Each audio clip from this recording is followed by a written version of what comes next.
Yo, what is up? Welcome back to another chilling episode. I am your host, Spooky Sensei, and joining me today is my spooky co-host, Matt. Tonight, we will be discussing and ranking all four Fear Street films from worst to best. So grab a snack and let's take a walk down Fear Street. So the main plot, just between the main three movies, aside from Prom Queen, is about a curse in Shadyside and Sunnyvale about a witch.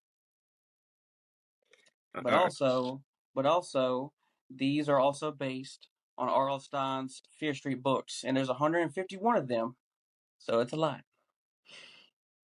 all right, so we're going to talk about the correct viewing order real quick in case you guys at home want to watch or rewatch them. It goes 1994, part one. Part two is 1978. Part three is 1666. And Prom Queen is based around the decade of 1988, but it is a standalone film. It's quick. I'm going to do a quick little note that with Prom Queen being 1988, it exists after the events of 1978, and they do mention in the movie about the events of 1978, the part two, but it doesn't really have anything to do with the other films aside from that. Now we're going to get into our ranking from worst to best, and we're going to talk about it. So, in last place, the very worst movie is, for me, is Prom Queen. What's yours? It's also Prom Queen. Okay, so let's talk about why. I wanted to love this movie so much, and it had so much, like, potential, especially being around one of my favorite decades, the 80s, with it being in 1988. But it just didn't work for me at all. I mean, for me, the best thing about the movie was probably the score. Like the 80s music, I was just jamming the whole time.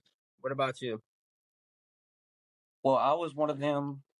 I was one of them that waited however long it took. I think it was 2 or 3 years for this.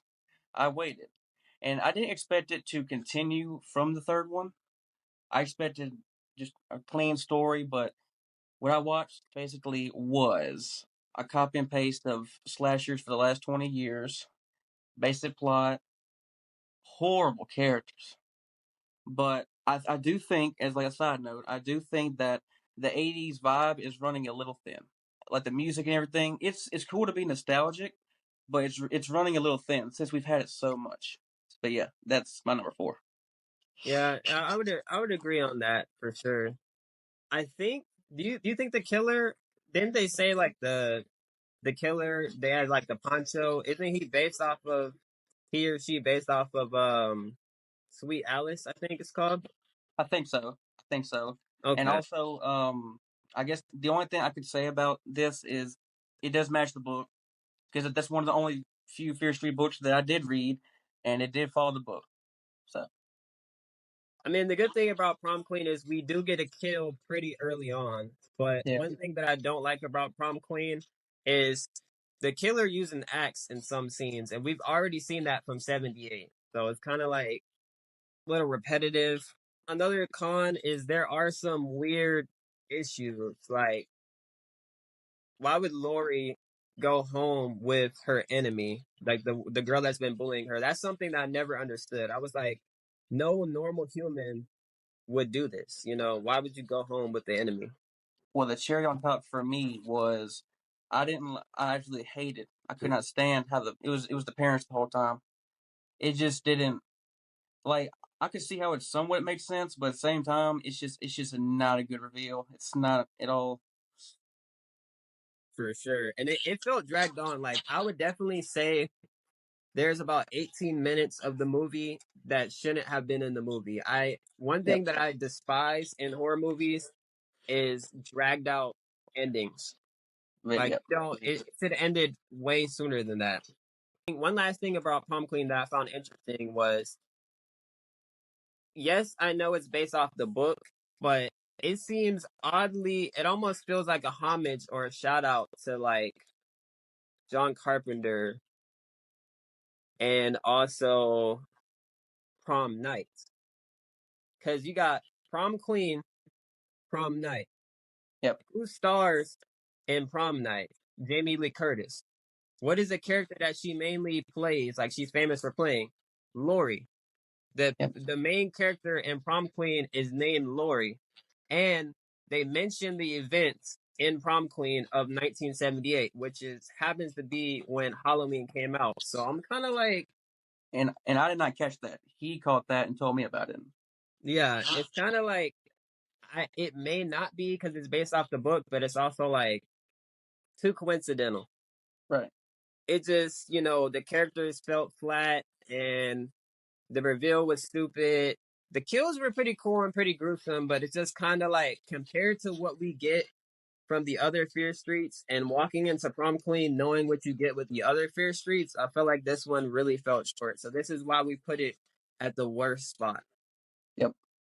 Number 3 for me, I put 1994. Mm-hmm. Okay. Okay. Where'd you put 94? Or what'd you 94 put for your 3? well, number 3 for me. And these two are to me are very interchangeable. And after rewatching it, I'm gonna put 1978 as my number 3. Okay. So please, sir, explain to me why 94 is your number 3. Okay. Here's the thing. I want to specify and say that Prom Queen is the only movie on this entire franchise that I dislike. All these Excellent. movies I like. So I really like 94, even though it's at the second worst spot. But for me, I mean, 1994 started out good. It's the very beginning. It started out good with a quick opening kill.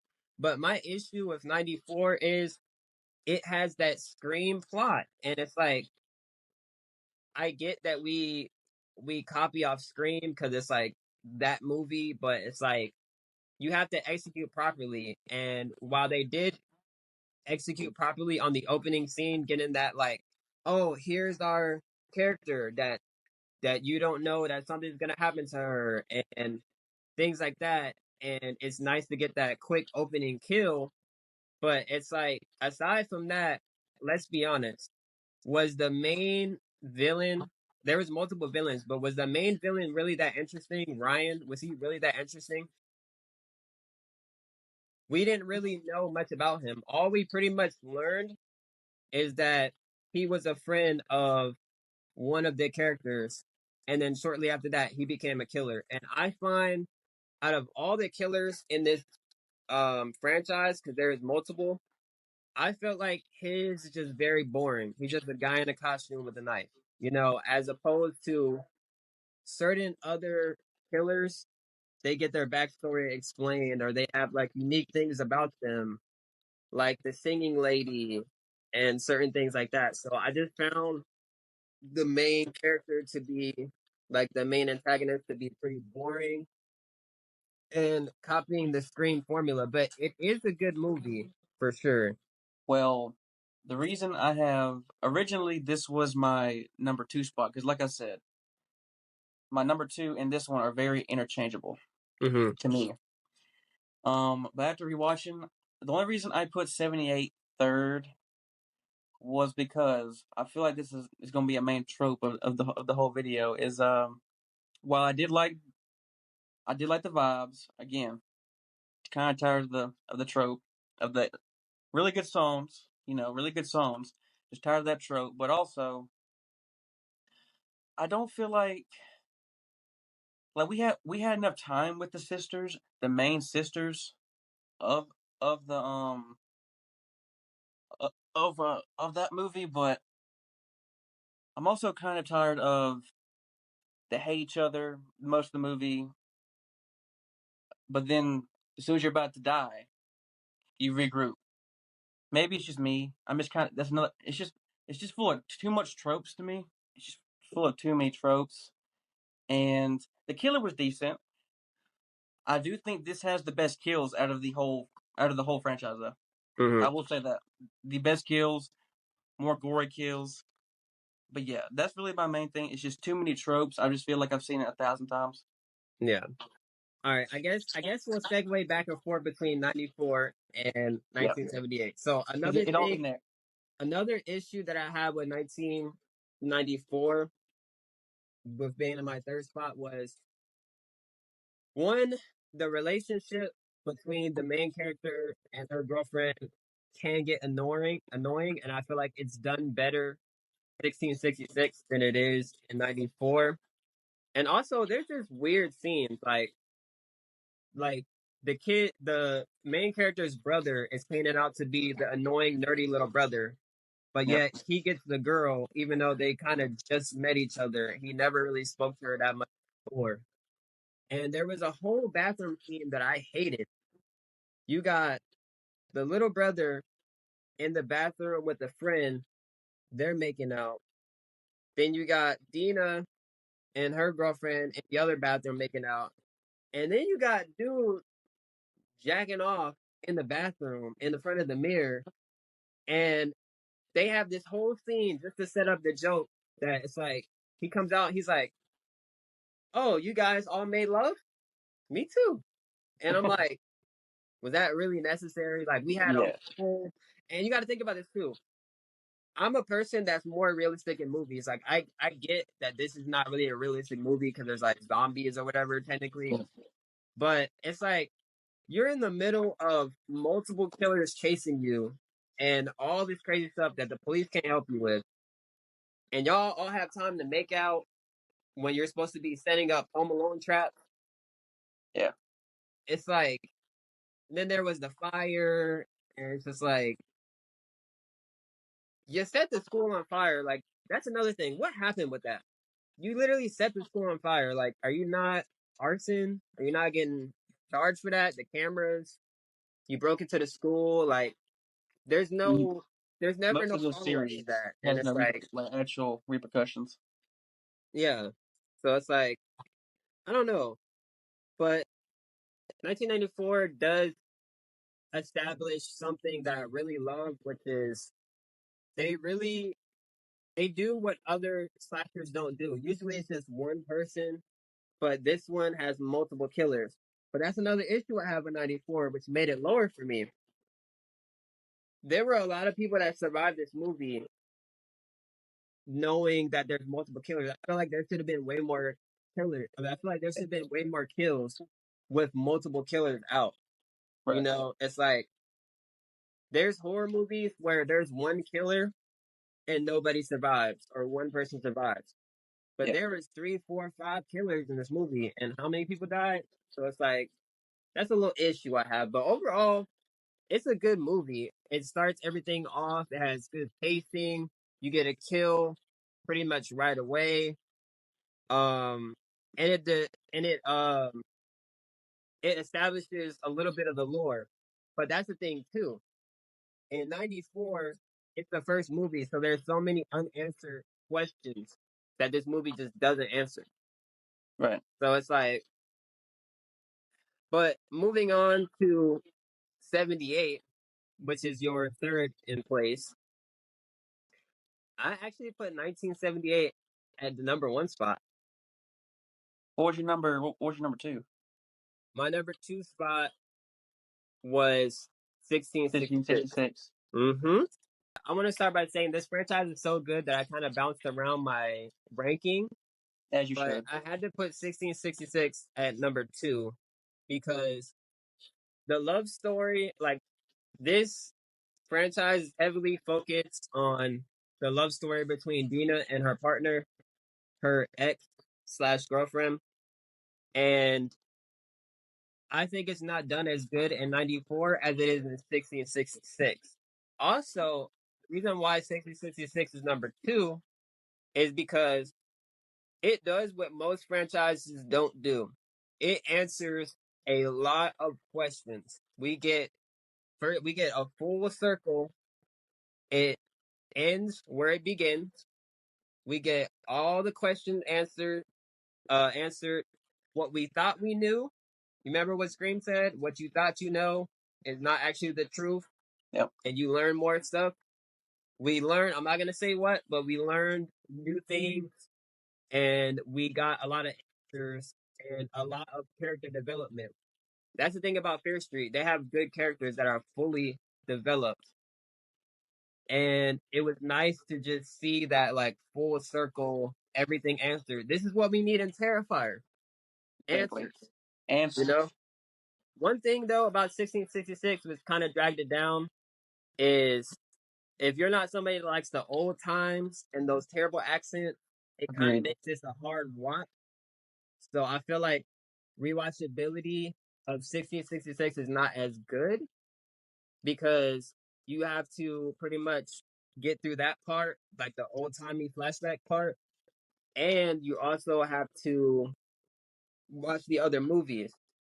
But once you do, I love how it answers everything, and I love how they do certain things like they use the blood in a very specific strategic way, like they understand the lore. We see development from 1994 of them not really knowing much and learning stuff to being pretty much masters at the craft because they've been through this for two movies, you Yeah. know.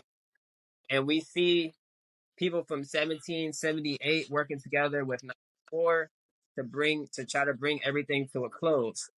Also, amazing ending, but we'll get to that later.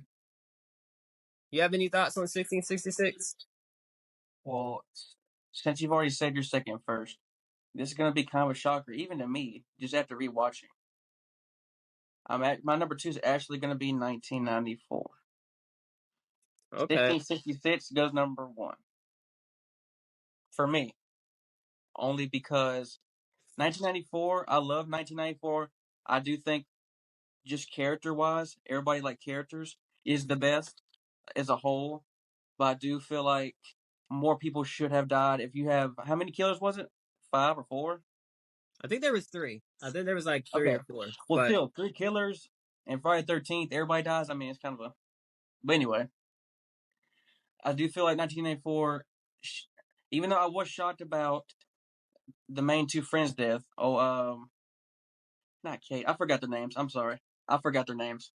Uh, um, but just them two and a bunch of not off screen, but all I did was pretty much name 18 dead here, like a lot of off screen deaths, mhm, and I feel like it also that bathroom scene was really unnecessary. I don't feel like it should have been in there about the for oh, did sure. you get some? You get some? I got some too. Like that's come on now. And this is in the middle of fighting for your life against A high tense multiple killers. situation, and you say Yeah, like I get the comedic relief, but that was not it. That was yeah, not it. for sure. But I could say a lot of things, but I do really like it, and that was my number one for ever since it came out. But after rewatching, I would have to say 1666 is my number one. Fun fact about 1666 that also makes me like it. 1666 has the most kills in the entire franchise. Yeah, If you're counting debatable. like if you're counting like the flashback of the old days and all that, Yeah, 1666 has the most kills by far. I do agree. If you don't like the old timey stuff, it's going to be a hard watch. At least the first half of the Mm. movie, it's going to be a tough watch. If you can get past that and you get past the old timey feel and look, then I think you'll like it too. But it's really just personal preference, to be honest. Another thing that edges 1666 over 1994 for me is Dina. I think her real name is like Kiana. I think I'm saying that right.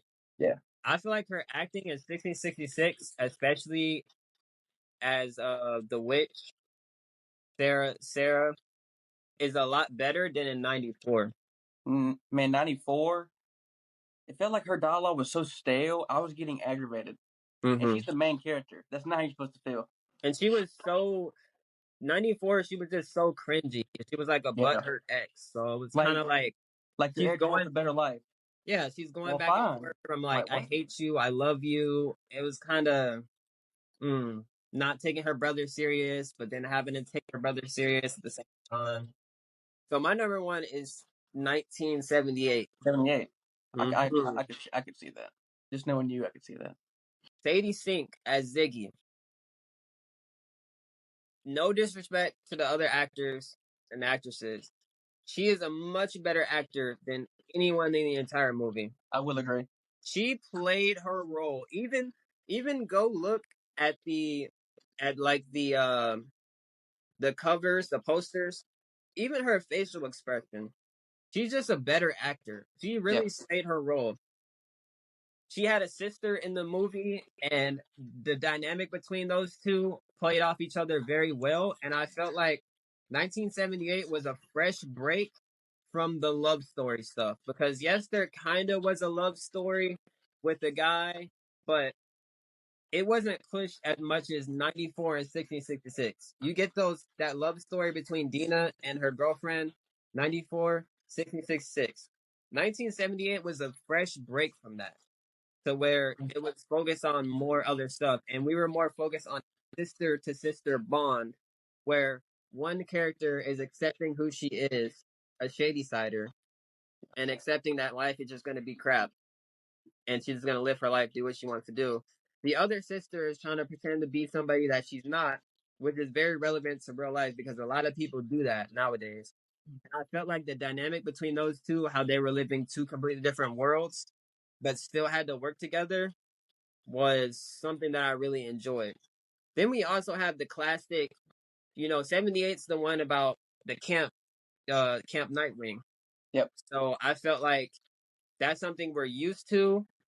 The kind of Friday the 13th style campground thing. So I really enjoyed that. There were a lot of good deaths because the main killer was using an axe, so there was a lot of gory, gruesome kills. Okay, let's talk about Tommy, the main villain. He was a good villain. Good villain. He was actually so good that the the people that ran this movie left the bag off of his head for more of the movie because he was such a good actor. Like if you go back and look, he looks possessed. Yeah. Like he looks crazy. He's got like the wet hair going down his face, and he just genuinely looked crazy.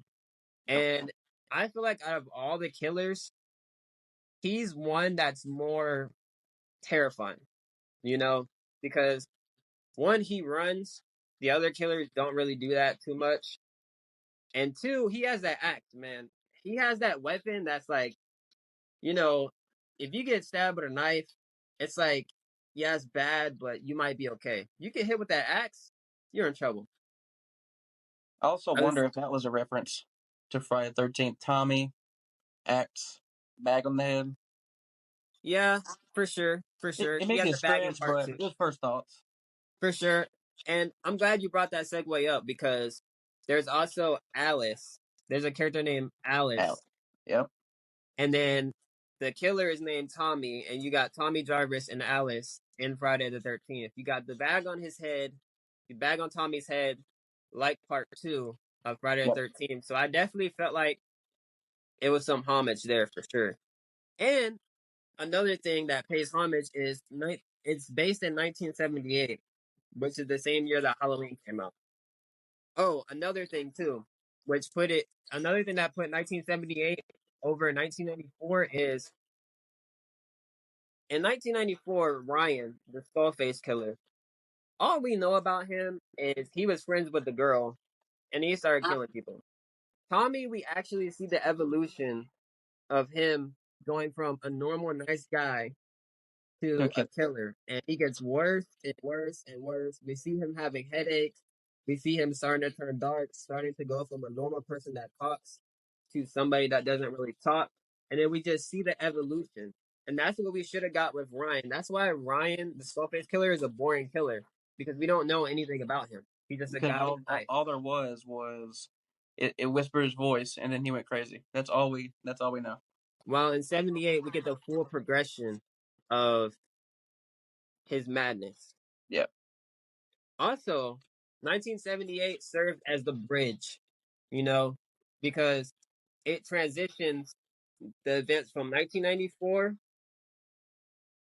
into 1666 because one of the characters, I'm not going to say who, one of the characters plays a pivotal role later in 1666. And they end 1994 with trying to contact that person.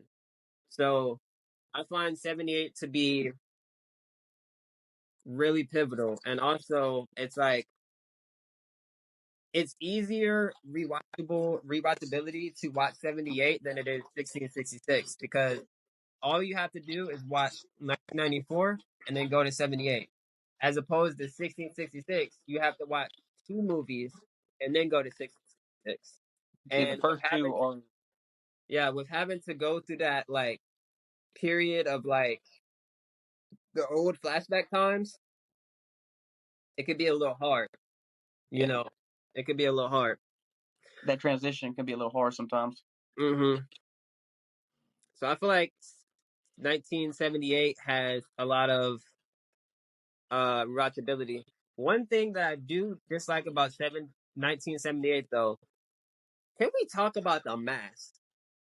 The You mask. telling me like I like the idea of Tommy is such a killing machine that he put the bag on his head and he just kept moving forward instead of taking it off. But the transition from the mask is so goofy.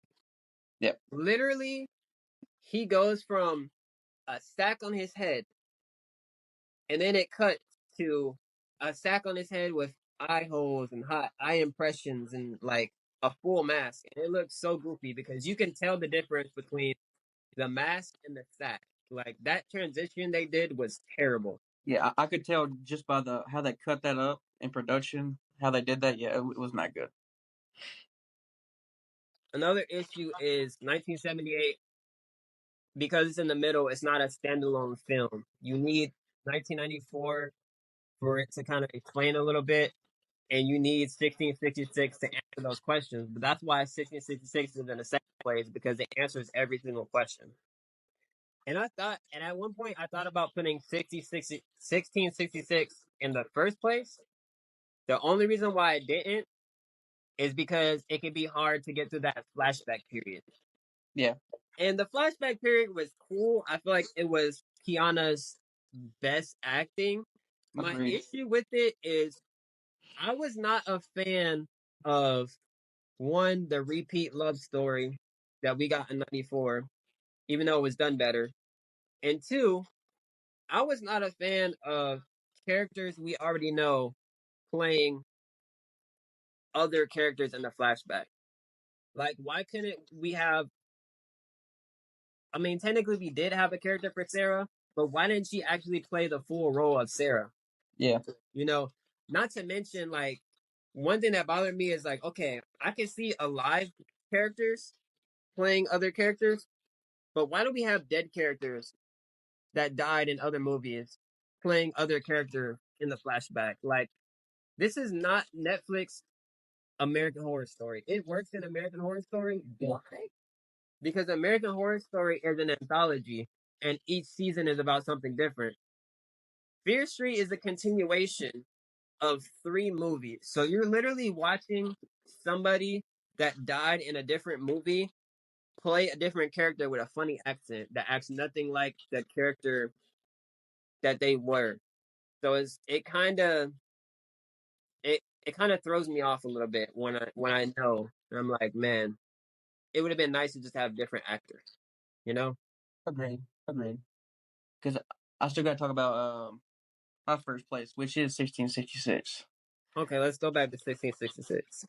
and I do agree that I did get tired of the love story, but I don't feel like it was as pushy in 1666 as 94 was. It was not as pushy.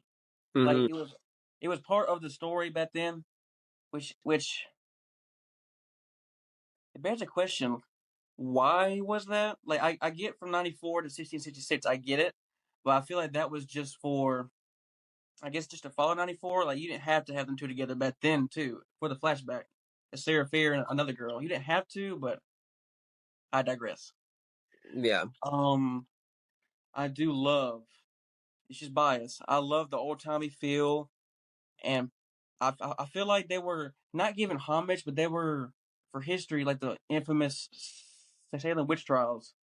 It gave me that kind of vibe, which I love that kind of vibe, Yeah. and how it could have. Obviously, we don't know how it could have played out.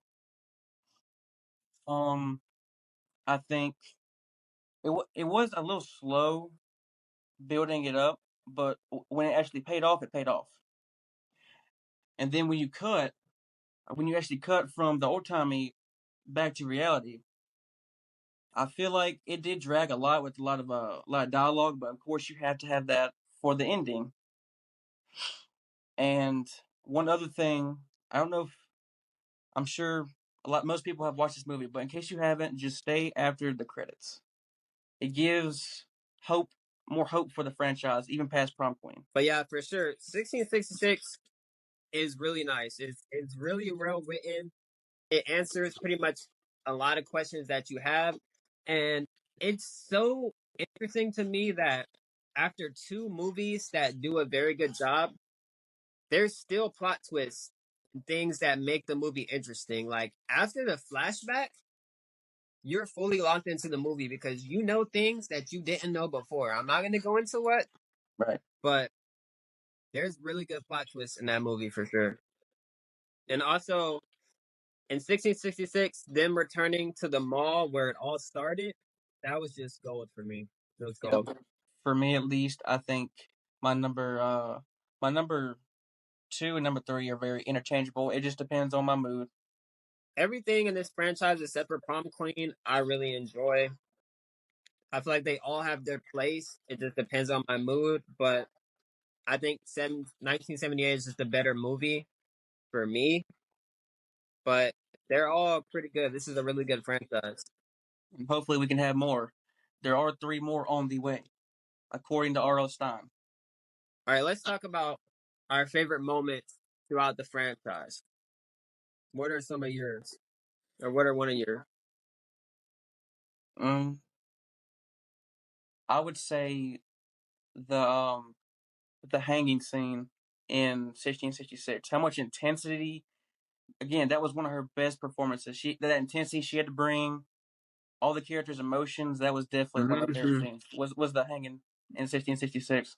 It was so emotional, and it also was a display of true love. Like I felt like some Romeo Juliet, like Yep. poetry type love. Like that was deep. Yep. Another moment for me is also from 1666. The moment that I think his name was Cypress Miller, Yep. when they opened that church door and Oh yeah. everybody ran in there, and all the kids' eyes were like out of their sockets, and he was just standing there with no eyes, talking about what did he say? He was like, "I see the truth," or "I see clearly," or whatever he said. I can finally see or something like that. Yeah. Yeah, that was a very impactful moment. Benny. I would say another moment for me is the opening of '94. Very good. Okay, listen to me, filmmakers, please. We need more openings like Scream. That's why That just Scream. That's one of the reasons why Scream is the GOAT. It catches your attention immediately, yeah. and there's that moment where Ryan, the Skullface killer, is running behind Homegirl, and it looks very, very, very similar to the It's opening of identical. Scream One. It's identical. I really enjoyed that, and how when he got her, he slid just to show that aggression and innocence of like he was really trying to get her to the point where he didn't care about his own body. I really like that. I thought of one, and you've already previously said it. I would say the from 1978, the transition scene, how he becomes the killer slowly, and when he finally becomes the killer, the axe killer, just his eyes and how he looks down, pops up, and then just goes full metal jacket. It just goes. For sure, for sure. Speaking of 1978, I'm not going to say too much, but the ending before of 1978, before it goes back to present day, because 1978 is mostly a flashback. Yeah. The ending of the flashback with the sisters, Yeah. cinematically iconic. That is a moment I'll never forget. That was one of the best cinematic moments of the entire franchise. It's slow motion, amazing. I do have a question though, just out of curiosity. Did you expect like how the story before you knew absolutely everything?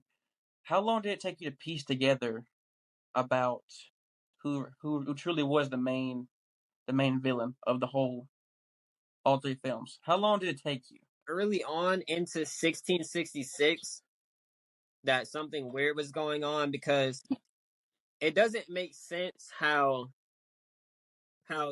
like all this stuff was happening, and she was so worried about her love and so worried about getting caught for that. Like her girlfriend was worried about getting caught, but Dina was so worried about. I guess she was playing Sarah in that role, but Sarah was worried about love, and her lover was worried about getting caught.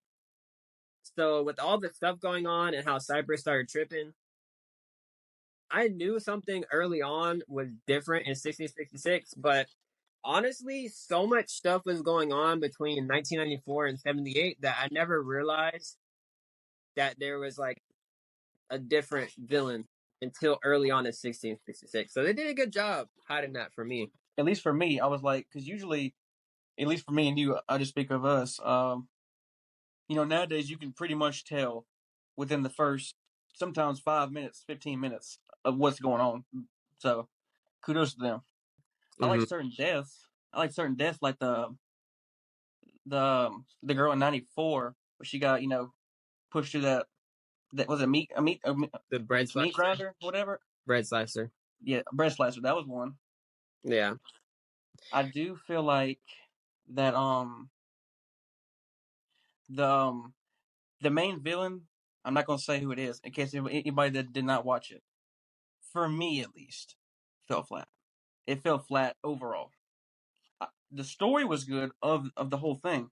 Just the main one though, at the closing was a little flat to me. But one thing I did like about the franchise is the little brother kept saying this like cheat code, like up, down, left, right, be right, or whatever he said. That was his coping thing. Yeah, and then he explained later that it was a cheat code for extra lives. So when he's in distress, that's what he says. I thought that was pretty creative, That's to pretty be cool. honest. That And was it pretty. was a good way to like give him unique lines while also showing that he's a nerd or whatever. I thought that was cool. Oh, and also I thought of one. Also, I did like how the nerd almost got the girl. It was going that way. Most films, the nerd gets bullied or yada yada, the usual trope. But he was actually going somewhere. Let's talk about 1666, the end of 1666. In the end of 1666, the post credits, somebody takes the book, and the book is responsible for putting curses on people and determining the next killer. Who do you think took the book in 1666? Because they never explain who. You just see a hand grabbing the book. Who do you think took it? Maybe no, no. You can go ahead because I was gonna say the redhead. I was gonna say Ziggy, but after all she went through, it can't be Ziggy. There's no way. It can't be Ziggy. I would say, okay, so there's different theories. Some people say it was Kiana or Ziggy, but my thing is, you got to think about it logically. They could have been took the book. So why would they wait for the post credits to take the Right. book? When I was watching, I was like, I would have took the book just so nobody else could take it. But I don't think they took it because Tiana and her girlfriend are trying to put this past each other. Ziggy, the same thing, right? Yeah. The two main people that I think could be responsible is either, I believe his name is Will, the brother of the main antagonist. That was the Okay. Yeah. mayor. He could have took the book to put it in his bloodline, which makes sense. And he might be somebody that knows about it. Yeah. It also could be the nurse that's Ruby Lane's mother. Because Yeah. remember, he was looking she was looking for the bone and all that stuff, trying to put it into the curse. Oh, wait a minute. And also, again, spoilers. At the end, Ziggy gave her diary that had all that stuff Exactly. in it. So she was already obsessed with it. I feel like she would have been the one to take it, whether it was to bring her daughter back in some weird way or to just prevent this from happening again. I feel like she would be the most to gain from this, from taking the book. But again, we don't know. It's all Yeah, theories. we touched on this a little bit. Let's talk about the future of the Fear Street franchise. We have three new movies That's announced, bad. Yep. but we don't know anything about them. We don't know when the time period is. We don't know if it has anything to do with the other Fear Streets. We don't know if it has to do with Prom Queen. How do you feel about that? I feel like the way they're going, I feel like it's gonna be three standalone movies. That's just me, but I would hope for another trilogy, like a good trilogy, another one. But I do feel like they are going to do just standalone movies, like based on the books. That's what I feel like. What time periods would you like to see? Definitely, I don't know why, but maybe some